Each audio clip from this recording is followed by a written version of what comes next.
ఇక్కడ చూడండి మా ఇంటి దగ్గర చెట్లు అయితే ఎంత పెరిగిపోయాయో. మా పాపకు పుట్టెంటుకలు తీసినప్పుడైతే మేము క్లీన్ చేయించాము. ఆల్మోస్ట్ 4 months 5 months అయిపోయింది. దాని తర్వాత క్లీన్ చేయడానికి వర్షం స్టార్ట్ అయిపోయింది. సో ఇంకా అలాగే వదిలేసాం అనమాట. వర్షాకాలం తగ్గిన తర్వాత ఒకేసారి క్లీన్ చేసుకుందాము అనేసి. మొత్తానికి ప్రజెంట్ సిచ్యువేషన్ అయితే ఇలా ఉంది. ఫుల్ చెట్లు ఇలా వచ్చేసాయి అనమాట. ఇంకా ఈ గ్యాప్లో ఊరికి వెళ్ళేసి వచ్చాము. ఒక 1 month అయిపోయింది. ఇంకా ఎక్కువ పెరిగిపోయింది అనమాట. గుబురుగా పూల చెట్ల మధ్యలో అంతా ఫుల్ చెత్త పెరిగిపోయింది. ఇంకా ఈ రోజు అయితే వాళ్ళని క్లీన్ చేపించడానికి అయితే పిలిపించాము. సో వీళ్ళైతే క్లీన్ చేస్తున్నారు. అక్కడ చూడండి చిక్కుడు చెట్టు అనమాట. అది చిక్కుడు చెట్టు సప్పరం అనమాట. అది గుబురుగా బాగా వచ్చేసింది చిక్కుడు చెట్టు. ఇంకా దాని కింద అయితే క్లీన్ చేస్తున్నారు.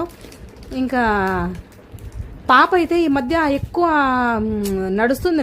నడవడం కాదు, పరిగెత్తుతుంది అనమాట. బయట ఊ అంటే బయట వచ్చేస్తుంది. ఇంకా ఆ భయంకే సగం తొందరగా పిలిపించామన్నమాట. ఇంకా దోమలు వేరే, ఈ చెట్లకి దోమలు వేరే ఎక్కువైపోయింది. ఇంకా ఆ దోమలు కొరికి ఇంకా డెంగ్యూనో మలేరియానో టైఫాయిడ్ ఏదో ఒకటి ఫీవర్ అటాక్ అయిపోతుంది కదా. ఇంకా గడ్డిలో నుంచి డైరెక్ట్గా వచ్చి మీద కూర్చుంటే ఇంకా ఆ భయంకే వాళ్ళని తొందరగా పిలిపించాము.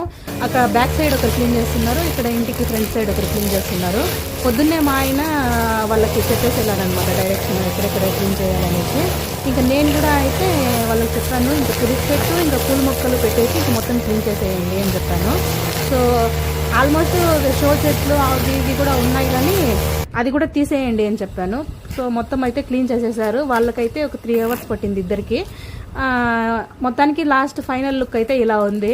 చూడండి అప్పటికి ఇప్పటికీ ఎంత తేడా ఉందో, ఎంత అందంగా ఉందో ఇప్పుడైతే క్లీన్ చేసిన తర్వాత. ఇప్పుడైతే ఎక్కడికైనా వెళ్ళొచ్చు హ్యాపీగా, చెట్ల లోపలికి కూడా వెళ్ళి రావచ్చు.